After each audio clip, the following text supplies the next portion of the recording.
ऐसे संकट की घड़ी में बहुत सारी रिक्वायरमेंट रहती है। সময়টা ভীষণ খারাপ যাচ্ছে ভারতের প্রধানমন্ত্রী নরেন্দ্র মোদীর। রাফাল ইস্যুতে ফ্রান্সের সঙ্গে দ্বন্দ্বে জড়ানোর পর G7 সম্মেলনের মোদীকে ডাকেনি কানাডা। এমন পরিস্থিতিতে এবার মোদীর অন্যতম বন্ধু ধনকুবের গৌতম আদানির বিরুদ্ধে নতুন তদন্ত শুরু করেছে যুক্তরাষ্ট্র।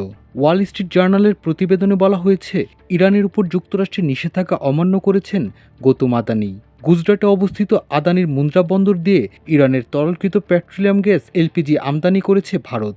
ওয়াল স্ট্রিট জার্নালের অনুসন্ধান বলছে, মুন্দ্রা এবং পারস্য উপসাগরের মধ্যে ভ্রমণকারী ট্যাঙ্কারগুলো নিষেধাজ্ঞা এড়াতে প্রায়শই প্রকৃত তথ্য আড়াল করে। আদানি গ্রুপ অবশ্য এই অভিযোগ জোর গলায় অস্বীকার করেছে, জানায় আদানি গ্রুপ যুক্তরাষ্ট্র পরিচালিত কোনো তদন্ত সম্পর্কে অবগত নয়। ওয়াল স্ট্রিট জার্নালের প্রতিবেদনটিকে ভিত্তিহীন বলে অভিহিত করেছে তারা। বিবৃতিতে জানায়, ইরানের এলপিজির উপর নিষেধাজ্ঞা এড়িয়ে বা বাণিজ্যে ইচ্ছাকৃতভাবে জড়িত থাকার কথা স্পষ্টভাবে অস্বীকার করে আদানি গ্রুপ। তাছাড়া এই বিষয়ে যুক্তরাষ্ট্র কর্তৃপক্ষের কোনো তদন্তের কথাও আদানি গ্রুপ জানে না। চলতি বছরের মে মাসে যুক্তরাষ্ট্রের প্রেসিডেন্ট ডোনাল্ড ট্রাম্প জানান, ইরানের তেল ও পেট্রোকেমিক্যাল পণ্য ক্রয় করা বন্ধ করতে হবে। সতর্ক করে তিনি বলেছিলেন, কোনো দেশ বা ব্যক্তি এই পণ্য ক্রয় করলে তাৎক্ষণিকভাবে আসবে দ্বিতীয় নিষেধাজ্ঞার আওতায়। ভারতের বড় কোম্পানিগুলোর মধ্যে অন্যতম আদানি গ্রুপের বিরুদ্ধে যুক্তরাষ্ট্রের নতুন তদন্তটি গত 2 বছর ধরে চলা তীব্র চাপের মধ্যেই এলো। শুরুটা হয়েছিল 2023 সালে, যখন যুক্তরাষ্ট্রের বিনিয়োগ সংস্থা হিন্ডেনবার্গ রিসার্চ অভিযোগ করে যে আদানি গ্রুপ শেয়ার বাজার কারসাজিতে জড়িত ছিল। সেই বছরের শেষের দিকে পানামা পেপারস এবং পেন্ডোরা পেপারস নিয়ে কাজ করা আন্তর্জাতিক platform organised crime and corruption reporting প্রজেক্টেও একই রকম অভিযোগ আনা হয়।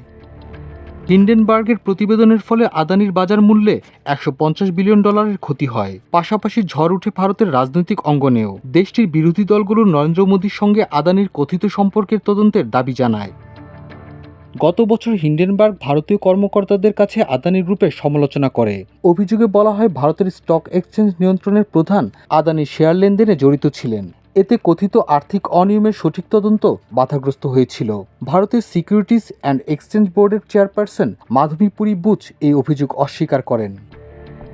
2024 সালের নভেম্বরে যুক্তরাষ্ট্রের প্রসিকিউটররা গৌতম আদানি ও তার গ্রুপের বেশ কয়েকজন শীর্ষ কর্মকর্তার বিরুদ্ধে সৌরবিদ্যুৎ চুক্তি নিশ্চিত করার জন্য ভারতীয় সরকারি কর্মকর্তাদের $250 মিলিয়ন ঘুষ দেওয়ার অভিযোগে অভিযুক্ত করেন। বরাবরের মতো আদানি গ্রুপ অভিযোগকে ভিত্তিহীন বলে উড়িয়ে দেয়। মাল্টিমিডিয়া ডেস্ক, আমার দেশ।